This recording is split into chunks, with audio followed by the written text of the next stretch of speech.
Hello students, ഈ ഒരു വീഡിയോയിൽ നമ്മൾ ഡിസ്കസ് ചെയ്യാൻ പോകുന്നത് introduction to formal proof and inductive proof എന്ന് പറഞ്ഞിട്ടുള്ള ഭാഗമാണ്. നമുക്കറിയാം, നമ്മൾ മാത്തമാറ്റിക്സ് ഒക്കെ പഠിച്ച സമയത്ത് പ്രൂഫ്സിനെ കുറിച്ച് പഠിച്ചിട്ടുണ്ടാവും. ഡിഫറെൻ്റ് ആയിട്ടുള്ള പ്രൂഫ് ചെയ്യുന്ന മെത്തേഡ്സുകളുണ്ട്. സോ അതുപോലെ തന്നെയാണ് ഈ തിയറി ഓഫ് കമ്പ്യൂട്ടേഷൻ്റെ കേസിലും നമ്മൾ മാത്തമാറ്റിക്കൽ പ്രൂഫിംഗ് ടെക്നിക്സ് തന്നെയാണ് യൂസ് ചെയ്യുന്നത്. സോ അതാണ് ഇവിടെ പറയുന്നത്. In mathematical argument we consider different proof techniques which are simply a sequence of steps. അഥവാ മാത്തമാറ്റിക്സിൻ്റെ കേസിലുള്ളതുപോലെ തന്നെയാണ് നമ്മൾ ഇവിടെ യൂസ് ചെയ്യുന്നത് പ്രൂഫിംഗ് ടെക്നിക്സ് എന്നോട് ഉദ്ദേശിച്ചത് എന്താണ്? പ്രൂഫിംഗ് ടെക്നിക്ക് എന്ന് പറഞ്ഞാൽ സീക്വൻസ് ഓഫ് സ്റ്റെപ്സ് ആണ്. നമ്മൾ ഇപ്പം എന്തെങ്കിലും ഒരു സ്റ്റേറ്റ്മെൻറ്റ്സ് എടുക്കും, ആ സ്റ്റേറ്റ്മെൻറ്റ് നമുക്ക് പ്രൂവ് ചെയ്യേണ്ടതായിട്ടുണ്ടെങ്കിൽ അതെന്ത് ചെയ്യുന്നു, അതിലെന്താ പ്രൂഫ് ചെയ്യാൻ വേണ്ടിയിട്ട് എന്തുണ്ടാവുക? സീക്വൻസ് ഓഫ് സ്റ്റെപ്സ് ഉണ്ടാവും. ആ സീക്വൻസ് ഓഫ് സ്റ്റെപ്സ് പെർഫോം ചെയ്ത് കഴിഞ്ഞാൽ നമുക്ക് എന്ത് ചെയ്യാൻ പറ്റും? അത് പ്രൂവ് ചെയ്യാൻ പറ്റും, അല്ലേ? ഇന്നതാണ് എന്നുള്ള രീതിയിൽ നമുക്ക് പ്രൂവ് ചെയ്യാൻ പറ്റും, ഒരു കൺക്ലൂഷനിലോട്ട് എത്താൻ പറ്റും. അതുകൊണ്ട് തന്നെ ഈ പ്രൂഫ് ടെക്നിക്സ് എന്നോട് ഉദ്ദേശിച്ചതാണ് simply a sequence of steps എന്നുള്ളതാണ്. ഓക്കെ, ഇത് മെയിനായിട്ടും നമ്മൾ രണ്ട് തരത്തിലുള്ള പ്രൂഫ് ടെക്നിക്സ് ആണ് യൂസ് ചെയ്യുന്നത്. പ്രൂഫ് ബൈ ഇൻഡക്ഷനും അതുപോലെ തന്നെ പ്രൂഫ് ബൈ കോൺട്രഡിക്ഷനുമാണ്. നമുക്ക് ഓരോന്നും എന്താണെന്നുള്ളത് നോക്കാം. പ്രൂഫ് ബൈ ഇൻഡക്ഷൻ വരുന്നത്, induction is a techniques which is used to prove a statement, a formula or theorem is true for every natural numbers. സിമ്പിളാണ്. പ്രൂഫ് ബൈ ഇൻഡക്ഷൻ കൊണ്ട് ഉദ്ദേശിക്കുന്നത് ഒരു സ്റ്റേറ്റ്മെൻറ്റോ അല്ലെങ്കിൽ സ്റ്റേറ്റ്മെൻറ്റ് അല്ലെങ്കിൽ ഒരു ഫോർമുലയോ അല്ലെങ്കിൽ ഒരു തിയറമോ ഒക്കെ എന്താണ്? ട്രൂ ആണ്. ഏതിന്? എല്ലാ നാച്ചുറൽ നമ്പേഴ്സിലും അത് ട്രൂ ആണ് എന്നുള്ളത് നമുക്ക് പ്രൂവ് ചെയ്യുക എന്നുള്ളതാണ് പ്രൂഫ് ബൈ ഇൻഡക്ഷൻ കൊണ്ട് ഉദ്ദേശിക്കുന്നത്. ഒന്നുകൂടി പറയാം, ഒരു പർട്ടിക്കുലർ ഫോർമുല അല്ലെങ്കിൽ ഒരു തിയറം അത് എന്താണ്? എല്ലാ നാച്ചുറൽ നമ്പേഴ്സിലും ട്രൂ ആണ് എന്നുള്ളത് നമുക്ക് ട്രൂ ആണ് എന്ന് പ്രൂവ് ചെയ്യാം. സോ അതാണ് പ്രൂഫ് ബൈ ഇൻഡക്ഷൻ എന്നുകൊണ്ട് ഉദ്ദേശിക്കുന്നത്. സോ സപ്പോസ് വി ഹാവ് ഒരു എക്സാമ്പിൾ പറയാം. Suppose we have A sequence of statements. നമുക്ക് കയ്യിൽ കുറേ സ്റ്റേറ്റ്മെൻറ്റ്സ് ഉണ്ട്, P1, P2, P3 എക്സെട്ര. അങ്ങനെ കുറേ സ്റ്റേറ്റ്മെൻറ്റ്സുകളുണ്ട്. നമുക്ക് പ്രൂവ് ചെയ്യേണ്ടത് എന്താണ്? We want to prove the statements are true. ഈ സ്റ്റേറ്റ്മെൻറ്റ്സ് ഒക്കെ എന്താണ്? ട്രൂ ആണ് എന്നുള്ളത് നമുക്ക് പ്രൂവ് ചെയ്യേണ്ടതായിട്ടുണ്ട്. ഓക്കെ, എല്ലാ നാച്ചുറൽ നമ്പേഴ്സ് എടുത്തു കഴിഞ്ഞാലും അതിലൊക്കെ ഈ സ്റ്റേറ്റ്മെൻറ്റ്സ് എന്താണ്? ട്രൂ ആണ് എന്നുള്ളത് എന്ത് നമുക്ക് പ്രൂവ് ചെയ്യേണ്ടതായിട്ടുണ്ട്. Furthermore, suppose also the following condition. നോക്കൂ, ഇവിടെ പറയുന്നുണ്ട്, for some k greater than or equal to 1 we know that P1, P2 etcetera Pk are true. ഇവിടെ നമ്മൾ പറഞ്ഞ പോലെ തന്നെ ഇപ്പം P1, P2 P3 എക്സെട്ര എന്നുള്ളതാണ് കൊടുത്തിട്ടുള്ളത്. ഇപ്പോൾ സം k എടുക്കുകയാണെങ്കിൽ ഇപ്പോൾ ഒരു k ഒരു 10 എടുത്തു കഴിഞ്ഞാൽ P1, P2, P3 P4, P5, P6, P7, P8, P9, P10 വരെ സോ ആയിരിക്കും എന്ത്? നമുക്ക് ട്രൂ ആണെന്ന് വിളിക്കണം. അതാണ് ഇവിടെ കൊടുത്തിട്ട് സം k കൊടുത്തു, ഒരു ലിമിറ്റ്. കെൻ്റെ വാല്യൂ എന്തായിരിക്കണം? എപ്പോഴും ഗ്രേറ്റർ ദാൻ 1 ആണെന്നുണ്ടെങ്കിൽ നമുക്ക് എന്ത് വരെ പ്രൂവ് ചെയ്യണം? P1, P2 എക്സെട്ര Pk വരെ. ഇവിടെ ഞാൻ കൊടുത്തിട്ടുണ്ടായിരുന്നത് 10 ആണ്. 10 1നെക്കാട്ടിലും മുകളിലാണ്. അങ്ങനെയാണെങ്കിൽ P1, P2 തൊട്ടിട്ട് P10 വരെ നമുക്ക് എന്ത് ചെയ്യേണ്ടതായിട്ടുണ്ട്? ട്രൂ ആണെന്ന് പ്രൂവ് ചെയ്യേണ്ടതായിട്ടുണ്ട്. ഓക്കെ, സോ അതാണ് പറഞ്ഞിട്ടുള്ളത്. Then for some n greater than or equal to k tell that Pk plus 1 also must be true. അതുപോലെ തന്നെ സം k എടുക്കുന്നു, അതേപോലെ തന്നെ ഈ കെൻ്റെ മുകളിലുള്ള ദാറ്റ് മീൻസ് Pk plus 1 നമുക്ക് എന്താണ്? ട്രൂ ആണ്. Pk plus 1 ട്രൂ ആണെന്ന് തെളിയിച്ചു കഴിഞ്ഞാൽ നമുക്ക് എന്ത് ചെയ്യാൻ പറ്റും? എല്ലാ നാച്ചുറൽ നമ്പേഴ്സിലും അതെന്താണ്? ട്രൂ ആണെന്ന് നമുക്ക് പറയാൻ പറ്റും. അപ്പോൾ നിങ്ങൾ ആദ്യം ചെയ്യേണ്ടതായിട്ടുള്ള കാര്യം, ആദ്യം ഒരു കെ അല്ലെങ്കിൽ അപ്പം ചില കേസിൽ k ആണ് എടുക്കുക, k എടുക്കുന്നു, ദെൻ k plus 1 പ്രൂവ് ആണെന്ന് തെളിയിച്ചു കഴിഞ്ഞാൽ എല്ലാ നാച്ചുറൽ നമ്പേഴ്സിലും അതെന്താണ്? ട്രൂ ആണെന്ന് നമുക്ക് പ്രൂവ് ചെയ്യാൻ പറ്റും. ഓക്കെ, സോ ചില കേസിൽ n എടുക്കും, n-ഉം n plus 1 എന്ന രീതിയിൽ എടുത്താലും മതി. Okay, so we can apply condition 2. ഇവിടെ ഈ കണ്ടീഷൻ 2-നാണ് ഏറ്റവും importance. Again to claim that Pk plus 1 must be true. അതേപോലെ തന്നെ നമുക്ക് എന്ത് ചെയ്താൽ മതി? ഇനി കണ്ടീഷൻ 2 വെച്ചുകൊണ്ട്, ഇത് കണ്ടീഷൻ 1 വെച്ചുകൊണ്ട് നമ്മൾ കണ്ടീഷൻ 2 പറയുന്നു. Some Pk plus 1 Pk true ആണെങ്കിൽ Pk plus 1 ട്രൂ ആവണം.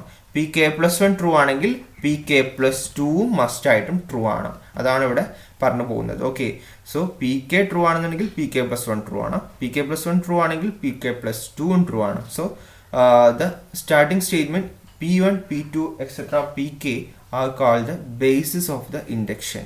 അഥവാ ഇവിടെ ഓർത്ത് വെക്കേണ്ട ഒരു ടെർമിനോളജിയാണ്. നമ്മളുടെ ഈ ഒരു പ്രൂഫിന്റെ ബേസിസ് ഓഫ് ഇൻഡക്ഷൻ എന്ന് പറയുന്നത് എന്താണ്? ഈ സ്റ്റാർട്ടിംഗ് സ്റ്റേറ്റ്മെന്റ് ആയിട്ടുള്ള P1 ആയിരിക്കും. P1, P2 എക്സെട്ര Pkയിലെ P1 ആയിരിക്കും ഇതിൽ ബേസിസ് ഓഫ് ഇൻഡക്ഷൻ ആയിട്ട് വരുന്നുണ്ടാവുക. Okay, so the step connecting Pn with Pn+1 is called inductive step അല്ലെങ്കിൽ induction hypothesis. Another terminology induction basis എന്താണെന്ന് നമ്മൾ പറഞ്ഞു, ബേസ് ഓഫ് ഇൻഡക്ഷൻ എന്താണെന്ന് പറഞ്ഞു, ഇൻഡക്ഷൻ ഹൈപ്പോത്തസിസ് അല്ലെങ്കിൽ ഇൻഡക്റ്റീവ് സ്റ്റെപ്പ് എന്ന് പറഞ്ഞിട്ടുണ്ടെങ്കിൽ ഇപ്പോൾ Pn എന്താണ്? Pnൽ നിന്നും Pn+1 കണക്ട് ചെയ്യുന്ന ആ Pn+1 ഇല്ലേ, സോ അതാണ് എന്ത് ഇവിടുത്തെ ഇൻഡക്റ്റീവ് സ്റ്റെപ്പ് എന്ന് പറഞ്ഞിട്ടുണ്ടെങ്കിൽ. Okay, the step connecting Pn with Pn+1 ആയിട്ട് കണക്ട് ചെയ്യുന്ന ആ ഒരു സ്റ്റെപ്പ് ഇല്ലേ, അതിനെയാണ് നമ്മൾ എന്ത് പറയുന്നത്? ഇൻഡക്റ്റീവ് സ്റ്റെപ്പ് എന്ന് പറയുന്നത്. സോ നമുക്ക് ഏതൊരു പ്രൂഫ് കിട്ടിക്കഴിഞ്ഞാലും ആദ്യം ഇതിന്റെ ബേസ് ഓഫ് ഇൻഡക്ഷൻ നോക്കണം, അതേപോലെ തന്നെ ബേസിക് സ്റ്റെപ്പ് നോക്കണം, അതേപോലെ തന്നെ ഇൻഡക്റ്റീവ് സ്റ്റെപ്പും പ്രൂവ് ചെയ്ത് കഴിഞ്ഞാൽ നമുക്ക് എന്ത് ചെയ്യാൻ പറ്റും? ആ ഒരു സ്റ്റേറ്റ്മെന്റ്സ് എന്താണ്? ട്രൂ ആണ് എന്ന് നമുക്ക് പ്രൂവ് ചെയ്യാൻ പറ്റും. ഓക്കെ, ഇവിടെ ഒരു എക്സാമ്പിൾ പറയുന്ന സമയത്ത് നിങ്ങൾക്ക് കൂടുതൽ മനസ്സിലാവും. ഇവിടെ പറയുന്നുണ്ട് prove the following theorem by induction. ഈ ഇൻഡക്ഷൻ മെത്തേഡ് യൂസ് ചെയ്തിട്ട് ഈ ഒരു തിയറം പ്രൂവ് ചെയ്യാനാണ്. നമുക്കറിയാവുന്ന തിയറമാണ് നാച്ചുറൽ നമ്പേഴ്സിന്റെ സമ്മ് 1+2+3 എക്സെട്ര പ്ലസ് n എന്ന് പറഞ്ഞിട്ടുണ്ടെങ്കിൽ n×n+1/2. സോ ഇത് നമുക്ക് എങ്ങനെ പ്രൂവ് ചെയ്യാം? ഇൻഡക്ഷൻ യൂസ് ചെയ്തിട്ട് നമുക്ക് എങ്ങനെ പ്രൂവ് ചെയ്യാൻ നോക്കാം. നമുക്ക് എന്ത് പ്രൂവ് ചെയ്താൽ മതി? LHSും RHSും സെയിം ആണ് എന്നുള്ളത് പ്രൂവ് ചെയ്ത് കഴിഞ്ഞാൽ എന്തായി? ഇതിന്റെ പ്രൂഫായി ബൈ ഇൻഡക്ഷൻ ഇതിന്റെ പ്രൂഫായി LHSും RHSും ട്രൂ ആണെന്നുള്ളത്. സോ നമുക്ക് സൊല്യൂഷന് വരുന്നത് ഫസ്റ്റ് സ്റ്റെപ്പിൽ ഞാൻ നേരത്തെ പറഞ്ഞു ബേസ് കേസ് ആണ്, അഥവാ എന്താണ് ബേസിസ് ഓഫ് ദ ഇൻഡക്ഷൻ ആണ്, അഥവാ ബേസ് കേസ് ആണ് ഫസ്റ്റ് വരുന്നത്. അഥവാ എന്നിന്റെ വാല്യൂ 1 ആവുന്ന സമയത്ത് ഈ ഒരു ഇക്വേഷൻ എങ്ങനെ വരുന്നു എന്നുള്ളതാണ്. നമുക്കറിയാം ഇതാണ് നമ്മുടെ theorem 1+ etcetera plus n = n×n+1/2. ഞാൻ ഇതിന് 1 സബ്സ്റ്റിറ്റ്യൂട്ട് ചെയ്ത് കൊടുക്കുകയാണ് RHSലും LHSലും. സോ എനിക്ക് കിട്ടുന്ന എന്തായിരിക്കും? 1 = ഇവിടെ n-ന് 1 കൊടുക്കുന്ന സമയത്ത് 1×1+1/2 കിട്ടും. ഇത് കാൽക്കുലേറ്റ് ചെയ്ത് കഴിഞ്ഞാൽ 1×2/2, ദാറ്റ് മീൻസ് 2/2 = 1. സോ RHSും LHSും എനിക്ക് കിട്ടും? 1 കിട്ടും. സോ ഈ ബേസ് കേസിന്റെ കേസിൽ ഇതെന്താണ്? ട്രൂ ആണെന്ന് ഞാൻ പ്രൂവ് ചെയ്തു. RHSും LHSും 1 ആണ്. ദെൻ രണ്ടാമത്തെ കേസ് നോക്കേണ്ടത് ഞാൻ പറഞ്ഞു ഇൻഡക്റ്റീവ് സ്റ്റെപ്പാണ്. ഇൻഡക്റ്റീവ് സ്റ്റെപ്പ് എന്ന് പറഞ്ഞിട്ടുണ്ടെങ്കിൽ എന്താണ്? n-ഉം n+1 വരുന്ന കേസ്. Suppose that for a given n, P of n നമ്മൾ P ഓഫ് n ആക്കി എടുക്കുകയാണ്. P ഓഫ് n എന്താണ്? നമുക്ക് അറിയാവുന്നതാണ് 1+2+ എക്സെട്ര പ്ലസ് n = n×n+1/2 എന്നറിയാം. ഇനി നമുക്ക് എന്ത് പ്രൂവ് ചെയ്താൽ മതി? P ഓഫ് n+1 LHSും RHSും എന്താണ്? സെയിം ആണെന്ന് പ്രൂവ് ചെയ്ത് കഴിഞ്ഞാൽ നമ്മളുടെ ഇതെന്തായി? മൊത്തത്തിൽ എന്താവും? എല്ലാ നാച്ചുറൽ നമ്പേഴ്സിലും ഇതെന്താണ്? ട്രൂ ആണെന്ന് നമുക്ക് കിട്ടും. സോ നമ്മുടെ ഗോൾ എന്ന് പറഞ്ഞിട്ടുണ്ടെങ്കിൽ എന്താണ്? ഷോ ചെയ്യാണ്. എന്ത് ഷോ ചെയ്യണം? P ഓഫ് n+1 = എന്താണ്? 1+2+ എക്സെട്ര പ്ലസ് n പ്ലസ് ഇവിടെ P ഓഫ് n+1 ആണ് കാണുന്നത്. സോ n ആകുന്ന സമയത്തായിരുന്നു n-ൽ നിർത്തിയിട്ടുണ്ടായിരുന്നത്. ഇവിടെ n+1 കൂടി വരും. n plus P of n+1. അതിന്റെ റൈറ്റ് സൈഡ് എങ്ങനെ വരും? n-ന്റെ സ്ഥാനത്ത് n+1 ആയിരിക്കും വരുന്നുണ്ടാവുക. കാരണം n ചെയ്യുന്നത് എന്താണ്? n+1ലാണ്. സോ n+1 × n+1+1/2 എന്ന് വരും. സോ ഇതിന് RHS നമ്മൾ ഇനി ഒന്ന് സിംപ്ലിഫൈ ചെയ്ത് കഴിഞ്ഞാൽ n+1 × n+1+1 n+2 എന്ന് എഴുതാം, /2 എന്നുള്ള രീതിയിൽ വരും. ഓക്കെ, ദെൻ നമുക്ക് RHS n+1 × n+2/2 എന്ന് കിട്ടി. ഇനി നമുക്ക് LHSൽ നമുക്ക് ചേഞ്ച് വരുത്താൻ പറ്റും. ഇവിടെ നമുക്ക് അറിയാവുന്നതാണ് 1+2+ എക്സെട്ര പ്ലസ് n എന്താണ്? n×n+1/2 ആണെന്ന് അറിയാം. സോ ഞാൻ അതോടെ എഴുതി. പിന്നെ എക്സ്ട്രാ അവിടെ എന്താ ഉള്ളത്? n+1 ആണുള്ളത്. സോ പ്ലസ് n+1 എഴുതി. ഇനി നമുക്ക് ഇതിനെ LHSലുള്ള ഈ ഒരു സംഭവത്തിന് നമുക്ക് ക്രോസ് മൾട്ടിപ്ലൈ ചെയ്തിട്ട് ഒറ്റ ടേം ആക്കി കൂടെ. So n×n+1 plus cross multiply ചെയ്യുന്നു 2×n+1/2 എന്ന രീതിയിൽ വരും. ഇവിടെ n+1 × n+2/2 എന്നുള്ള രീതിയിലും വരും. ദെൻ നമുക്ക് എന്ത് ചെയ്യുന്നു? ഇതിനെ ഇന്നറായിട്ട് മൾട്ടിപ്ലൈ ചെയ്ത് കഴിഞ്ഞാൽ n×n² plus n×1 n plus 2n plus 2/2 എന്ന് വരും. ഇവിടെ n×n n² plus 2n plus n plus 2 എന്ന് വരും. സോ ഇതെന്ത് ചെയ്യുന്നു? n-ഉം 2n നമുക്ക് എന്ത് ചെയ്യാം?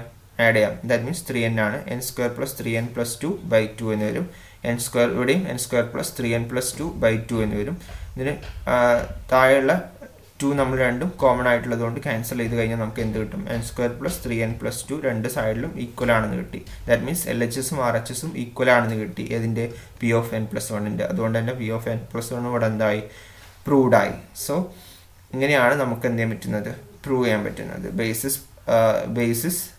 ബേസ് കേസിലുള്ള നോക്കുക, ഇൻഡക്റ്റീവ് സ്റ്റെപ്പ് നമ്മൾ എന്ത് ചെയ്ത് കഴിഞ്ഞാൽ നമുക്ക് പ്രൂഫ് ബൈ ഇൻഡക്ഷൻ ഇവിടെ ചെയ്യാൻ പറ്റും. Okay, then proof by contradiction. Proof by കോൺട്രഡിക്ഷനിൽ വരുന്നത് we assume the negation of the given statement and then proceed to conclude the proof. Proof by contradiction കൊണ്ട് ഉദ്ദേശിക്കുന്നത് നമുക്ക് തന്നിട്ടുള്ള സ്റ്റേറ്റ്മെന്റ്സ് ഉണ്ടാവുമല്ലോ, പ്രൂവ് ചെയ്യേണ്ടതായിട്ടുള്ള സ്റ്റേറ്റ്മെന്റ്സിന്റെ നേരെ നെഗേഷൻ എടുക്കും, അഥവാ നേരെ നെഗറ്റീവ് ഓപ്പോസിറ്റ് എടുക്കും, നെഗേഷൻ എടുക്കും. നെഗേഷൻ എടുത്തിട്ടാണ് നമ്മൾ അത് എന്ത് ചെയ്യുന്നത്? ആ പ്രൂഫിലോട്ട്, പ്രൂഫിലോട്ട് നമ്മൾ എത്തുന്നത് എന്താണ്? പ്രൊസീഡ് ചെയ്തിട്ട് നമ്മൾ എന്ത് ചെയ്യുന്നു? ആ ഒരു കൺക്ലൂഷനിലോട്ട്, പ്രൂഫിലോട്ട് എത്തുകയാണ് ചെയ്യുന്നത്. ഓക്കെ, സോ നേരെ തന്നിട്ടുള്ള സ്റ്റേറ്റ്മെന്റ്സിന്റെ നെഗേഷൻ എടുത്തിട്ടാണ് നമ്മൾ എന്ത് ചെയ്യുന്നത്? പ്രൂഫ് ബൈ കോൺട്രഡിക്ഷൻ സ്റ്റാർട്ട് ചെയ്യുന്നത്. സോ നമുക്ക് ഇവിടെ ഒരു എക്സാമ്പിൾ നോക്കിക്കഴിഞ്ഞാൽ നിങ്ങൾക്ക് കൂടുതൽ മനസ്സിലാവും.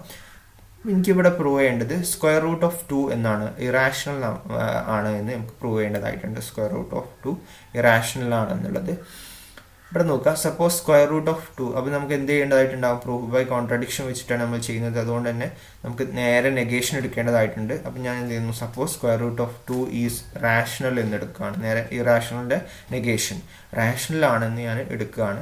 റാഷണൽ ആയിട്ട് എടുത്തു കഴിഞ്ഞാൽ എനിക്ക് √2 = a/b എന്നുള്ള ഫോർമാറ്റിൽ എഴുതി കൂടെ. റാഷണൽ എന്ന് ഉദ്ദേശിച്ചത് a/b എന്നുള്ളതാണല്ലോ. സോ a/b എന്നുള്ള രീതിയിൽ എഴുതാം. ദെൻ ഞാൻ ഇതിനൊന്ന് സ്ക്വയർ റൂട്ട് ചെയ്യാണ്. ഈ സ്ക്വയർ റൂട്ട് ഒഴിവാക്കാൻ വേണ്ടിയിട്ട് ഞാൻ ഇതിൻ്റെ രണ്ടിനും സ്ക്വയർ ചെയ്യാണ്. സ്ക്വയർ ചെയ്ത സമയത്ത് ഇങ്ങനെ വരും. ദെൻ സ്ക്വയർ റൂട്ടും സ്ക്വയറും കൂടി വന്നു കഴിഞ്ഞാൽ അത് ക്യാൻസൽ ആവുമെന്ന് നിങ്ങൾക്ക് എല്ലാവർക്കും അറിയുന്നതാണ്. സോ ഇവിടെ 2 = എന്ത് വരും? a²/b² എന്ന് വരും. ഇവിടെ നിന്ന് എനിക്ക് എങ്ങനെ എഴുതാം? a² = 2b² എന്ന് എഴുതി കൂടെ. a² = 2b² എന്ന് എഴുതാം. സോ ഇവിടെ നമുക്ക് a² = 2b² എന്ന് കിട്ടി. സോ നമുക്കറിയാൻ പറ്റും, ഇവിടുന്ന് നമുക്ക് മനസ്സിലാക്കാൻ പറ്റും a² = 2b² ആണ്. 2ൻ്റെ മൾട്ടിപ്ലിക്കേഷൻ ആണ് വരുന്നത്. 2 മൾട്ടിപ്ലൈഡ് വിത്ത് എനിത്തിങ് എന്താണ്? ഈവൻ ആയിരിക്കും വരുന്നുണ്ടാവുക. ഓക്കെ, ഈവൻ ആയിരിക്കും വരുന്നുണ്ടാവുക. സോ b² ആണുള്ളത്, അതുകൊണ്ട് തന്നെ ഈവൻ ആയിരിക്കും വരുന്നുണ്ടാവുക. സോ അതുകൊണ്ട് തന്നെ a² ഈവൻ ആണെന്ന് കിട്ടി. a² ഈവൻ ആണെന്നുണ്ടെങ്കിൽ a സ്വാഭാവികമായിട്ടും എന്തായിരിക്കും? ഈവൻ ആയിരിക്കും. ഓക്കെ, ദെൻ അപ്പം നമുക്ക് എങ്ങനെ എഴുതാം? a = നമുക്ക് അതിനെ മാറ്റിയിട്ട് വേണമെങ്കിൽ ഇങ്ങനെ എഴുതാം. a = 2k എന്ന് എഴുതി കൂടെ, സം ഇൻറ്റിജർ k.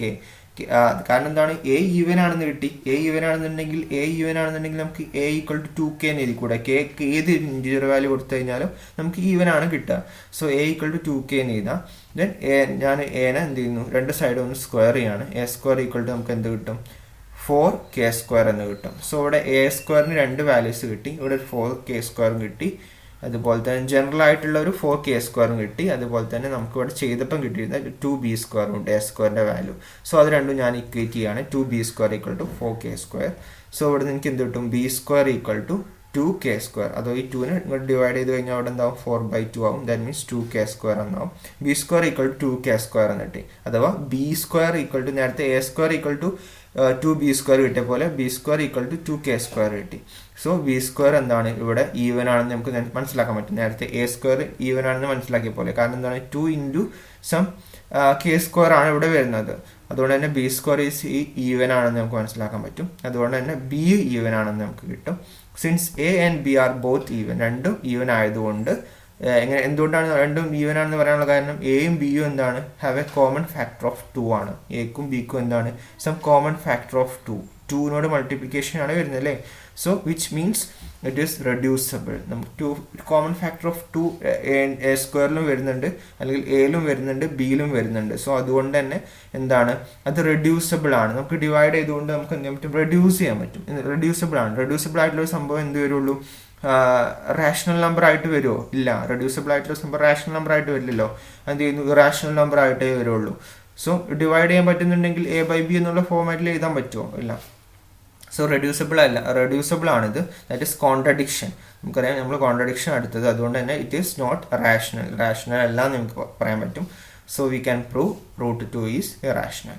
സോ ഇങ്ങനെ നെഗേഷൻ എടുത്തുകൊണ്ട് നമ്മൾ എന്ത് ചെയ്യുന്നു? പ്രൂവ് ചെയ്യുന്നതിനെയാണ് പ്രൂഫ് ബൈ കോൺട്രഡിക്ഷൻ എന്ന് പറയുന്നത്. ഓക്കെ, ഇതാണ് രണ്ട് മെയിൻ ആയിട്ടുള്ള പ്രൂഫിംഗ് ടെക്നിക്സ്.